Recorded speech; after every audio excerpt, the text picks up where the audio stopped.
I have never supported protests because I have made clear that the Nigerian state is deaf, it does not hear, and that when you go out on protest, you are actually being reactionary, and that the only thing you can do is to change the game on the Nigerian system.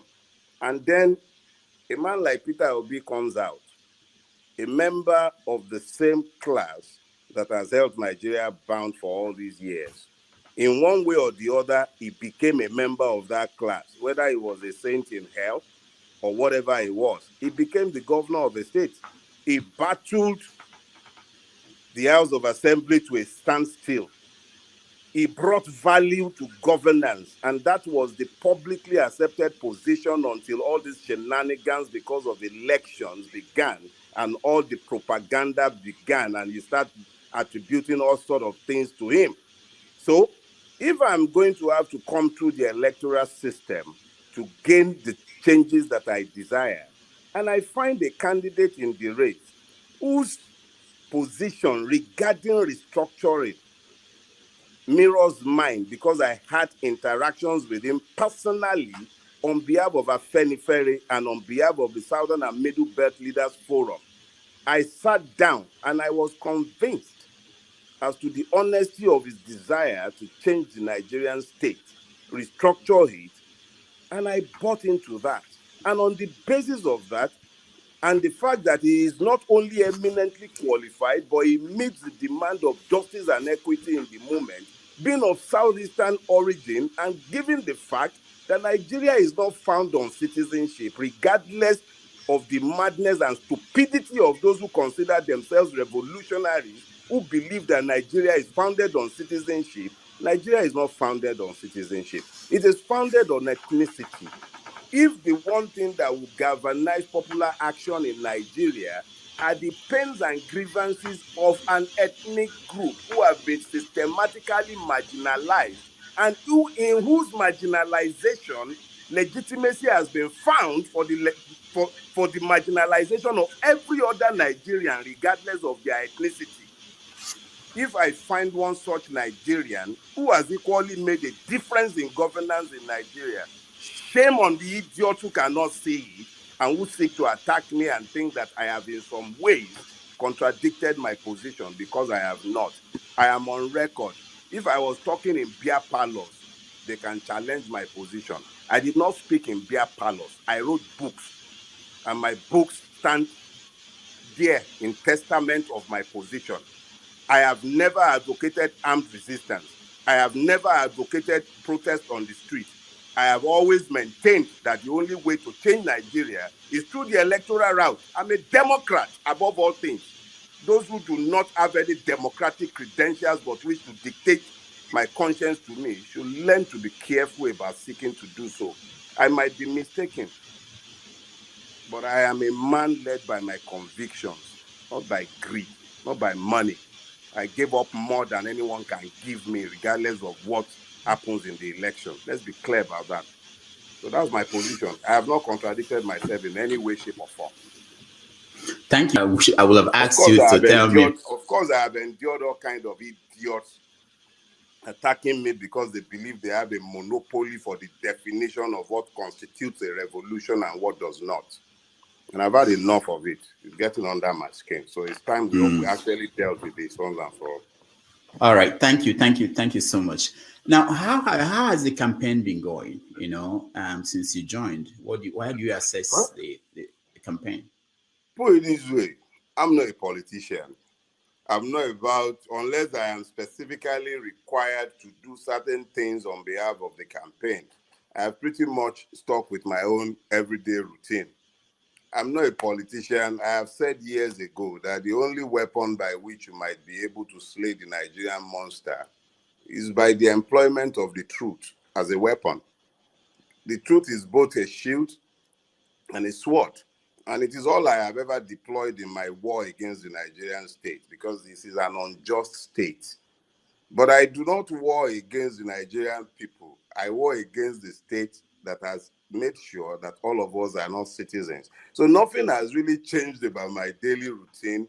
I'm a retired lawyer, full-time troublemaker. I take my time I engage wherever the field of engagement presents itself. I have not changed in any way. My routine remains exactly the same on a day-to-day basis. I just do my own thing and I let other people do their thing. You engage with me, I engage with you. This is us, the Nigerian people, the ones who have been deprived of citizenship, looking for somebody behind whom we can rally to get a foot in the door. I don't believe that Peter Obi will solve the problems of Nigeria, but it will be a start. For a Peter Obi to win, it becomes easy for a Yele Sowore to win in 2027. It becomes easy for a Dele Farotimi to raise his hand in 2027 because the Nigerian people would have found their voices and their powers in the legitimate process that is completely legal. So when Peter Obi says Nigeria is like a vehicle with a knocked engine, he was completely correct. But there is absolutely nothing contradictory in him seeking to employ the instrumentality of the system, because you have to play the hand you are dealt. You can sit down and argue against your reality from now till kingdom comes, or you can engage with your reality in a quest to affect it so that it becomes what you'd prefer. So it's always a choice in your own hands. But you cannot bemoan your reality in the expectation that anything would change until you have done something to affect it. Nothing will change. So the man deciding to run, I don't believe it is contradictory, because the same man has said clearly that every one of the things he has said, because I think he's been a little short on details as to how he wants to go about the restructuring. But if you listen to the things he has said as he outlines his plans for Nigeria, you will see clearly that what he has set out to do are incompatible with the existing system. The existing system would have to be tweaked before any of the programs he has. You say you want to move Nigeria from consumption to production. You can't move it without changing the system, because the system is designed to consume. So that system that is designed to consume, by the time the rubber hits the road, you realize very quickly that you really can't change that system and that mindset without tweaking the system that is designed to preserve a consumptive culture rather than a productive one. So I really don't find any discrepancy or inconsistency in that position. I just believe that perhaps the opportunity hasn't presented itself for him to explain it, or perhaps it is not blessed with the gift of the gab like I am blessed. I'm able to explain my thoughts. He might not be as able to do so, but I believe the thoughts dovetails into each other, and because that's what I think really on the subject. Now, let's take it a little bit further. Do you see anything from your encounter with him that gives you the confidence that he won't be just like any other politician? Because we have people like Babatunde Fashola, for instance, before he got it. No, these are people. No, you're talking them. about Mr. Sergeant Ahitofel. Yeah, you know these people, and before they got in there, they were saying things they were going to do. Power supply is not nuclear science. You have people like El Rufai, before he got in there to be governor of Kaduna State, saying that, security thing is easy to handle. Is there anything you saw from Peter Obi or heard from him that gives you the confidence that if he gets there, he won't turn around and say, "Oh, I did not expect this. I didn't know this is how it is"? You see, we have to first of all understand something. Human beings are completely untrustworthy, including me, all of us. So at any point in time when you have to make a call, a judgment call on human character, all you really have are their records, if you have any. And in my earlier foray into the university, when I read English language and linguistics, I was taught that in dealing with characters, you look at what people say about the character, what the character says about himself, and then what the person does or ignores to do. So all I have on Peter Obi are his records in Anambra. Nobody has come forward to say that Peter Obi is a saint. And I'm not suggesting that he is. I can't speak to his sainthood.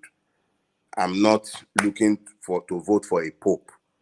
But when it comes to the subject of competence in governance, prudence in governance, responsibility to the electorate, frugality,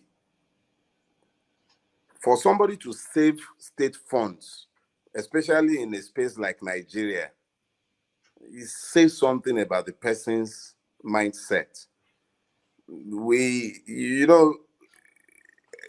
The only way I know to worship God is as a Christian. And there is a verse, in fact, a couple of verses in the Bible that tugs at my consciousness constantly. And it comes from Habakkuk, chapter 2, verses 2 to 3. It speaks to vision. And I know that one of the characters of vision is that it constrains. It constrains you. It would be presumptuous of me to presume. You know, when you become presumptuously presumptuous, to presume to speak to his finances, which I'm not in any way, shape, or form privy to. However, I need to draw your attention to something. If the man had done anything that other members of the Nigerian class, to which is an eminently qualified member, whether it is by reason of his economic capacity or by reason of his political affiliations, is eminently qualified.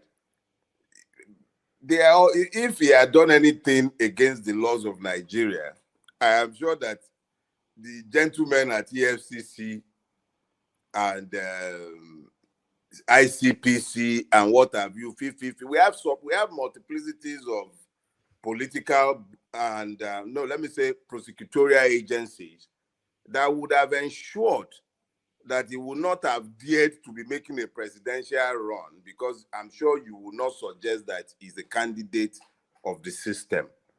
When you had Mr. Rochas Okorocha, who was a candidate within the capacity of the system to muzzle, and they had sufficient basis to muzzle him, they didn't pull back to muzzle him. So I assure you that if Mr. Peter Obi had broken any laws, we're not, because you can begin to deal with issues of morality if you believe there is a moral question there.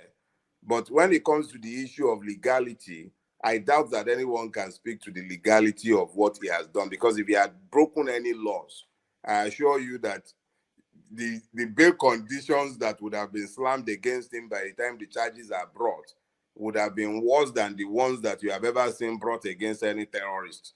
That he hasn't been charged or had any issues raised related to that should speak volume to you about the legality of the thing. I don't have that kind of money, so I don't need any Pandora. I don't need to go and hide money anywhere. I don't have an account outside of Nigeria. So if it's me, you can ask me. My Toroko boy is here in Nigeria. So but as I don't know what your role entails, as spokesperson. No, my role is as a spokesperson, but like as I have told you already, it is not my job to speak to things that should be in the exclusive preserve and knowledge of the principal. I can only speak to what I know. And it's not an affliction that arose today. It's been like that all my life. When I don't know, I'll tell you, I don't know. If I don't know and I've told you I don't know, you can't hold me that I have told you a lie now.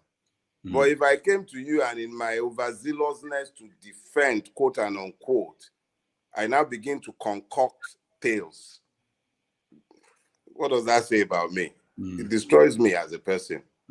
Any lie, just one, destroys me. Now, what do you think about his performance in front of the Arewa Consultative Forum? The questions he was asked and the answers he gave. Well, I saw bits and pieces of that, and I then did read the reviews.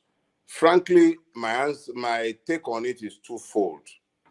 First, I think his employers are meant to be the Nigerian people, even though the Arewa Consultative Forum is like a microcosm of the people that he's reaching out to. So I'm more concerned about how he might be able to communicate his intentions to the generality of the Nigerian people. However, I think before the Arewa House, he managed to put his case across, particularly as it relates to the capacities of the northern part of Nigeria to become an agricultural basket for the entirety of Nigeria and beyond. Because he spoke eloquently to the fact that Niger State alone has more land mass than a few European countries, sometimes even combined, including Holland for that matter. And Holland earns so much revenue from agricultural produce, whilst the northern part of Nigeria is incapable of even feeding itself, talk less of feeding the rest of Nigeria. The strength of the northern part is in its land mass, its arable land mass. But that has not been leveraged largely because of insecurity, bad planning at multiple levels, lack of access to the market, just general. I think there is something about us that appears to just want to impoverish the people, and nobody appears to be focused on creating value and wealth for them. So he spoke to that extensively, and I believe it was a well-received speech. Of course, there was the lie by the midget of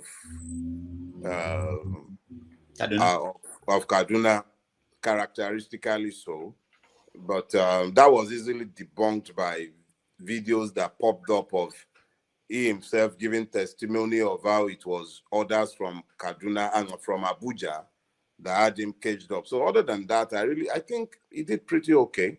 It was a pretty good outing as far as I can tell. You just said today that you won't be taking any position. Should Peter No, I have no interest. Not whilst the 1999 Constitution subsists, except I am given an office designed to destroy the 1999 Constitution and which does not require me to swear to an oath to protect it. If it is for that specific narrow purpose, I'll be exceedingly happy and excited to take it on.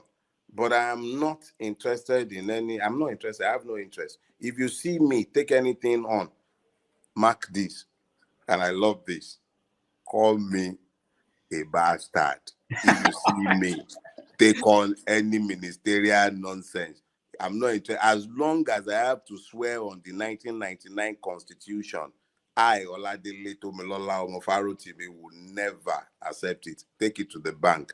I gave up more to become me than anyone can give me to take that on. Let me play a clip of one of your colleagues and get your take on that and how the team works. Please. In his campaign, go and ask him again, and he will tell you that if there is anybody that his team has been extinguished completely, is that of Atiku Abubakar, who, of course, should have been disqualified by now by going to the north and making a genocidal statement that Northerners should vote for North only. This was what caused genocide in Rwanda, when Hutus were told that they should not support Tutsis because they are cockroaches. Atiku Abubakar went to the north and said Northerners should support only the people from the north, not Yoruba, not Igbo. That is ethnic profiling. That's genocidal statement. Atiku knows he has failed. What he's trying to do now is to make sure he destroys our democracy after he has failed. And he should be called to order. INEC should be implementing Section 97 of the Electoral Act now on Atiku, because that's a criminal offense, trying to profile ethnic and religious groups. So it is Atiku Abubakar that I've always said he is very unfit to be president, and not only that he's unfit, he is now a threat to our democracy. Yeah, I will tell you that those assertions are completely correct. He has used very strong words. Those are pretty strong words. I might not have used the same words, or I might have used words, depending on my mood at the point. The only thing that might be correct, in fact, I will be correct, that you can take to the bank, will be the veracity and truth of my statement, I will not be accountable for my language, because the issue is actually quite vexatious. When you have a man who has been the vice president of Nigeria, however unjust Nigeria might be, you imagine that such a man should have certain level of temperance, especially when it comes to his public statements. But Mr. Adimeru Atiku Abubakar went to Arewa House, and it was quite blatant in canvassing that the North should not vote for anyone who is not a Northerner. It was very, very, very, very clear in denigrating the pains of those who have demanded that Nigeria should be restructured when he was talking about the separatists in the southern part of Nigeria. And he then compounded it by his assertion that the North should only vote for persons of northern origin. Now, you can only speak to genocide when the action has taken place. So I probably would not have picked the word genocide, but as in it has not happened. But the foundation and grounds for such heinous crimes are already being laid by the kind of languages that are being used in distinguishing between Nigerians by Alhaji Atiku Abubakar. So yes, the basis of the allegations are completely valid and truthful, and I stand by them on behalf of the campaign. I'm not going to disown them. He said those words. They are out in the open. They are not words that were spoken in a coven and whispered in the open. They were spoken. It's on video. And once you begin to divide people along ethnic lines, you are actually precipitating or likely to precipitate a crisis which might end in a genocide. That is not outside the realm of possibilities given our recent history as a people. So people might disagree with this, the severity of his tone or the harshness of the language, but the circumstances demand such forceful languages to be used so that persons begin to understand the gravity of the words that proceed from their mouths, especially when they've been entrusted with high offices, such as the vice presidency. As unjust and whatever Nigeria might be deemed to be, he was a breath removed from being the president of Nigeria, and is aspiring to be the president of Nigeria. How is that any different from the people, from the dot in the circle? How? It's the same thing. How is that different from deleting the tweet on the Deborah murder? How is it any different? So it speaks to a pattern. So when you hear Kenneth speaking as forcefully as he did, of course, he was recalling all these past incidences of the same man pandering to sectional, ethnic opinions and sentiments. So it's not out of place, and it is not beyond the pale. Those are valid allegations to make,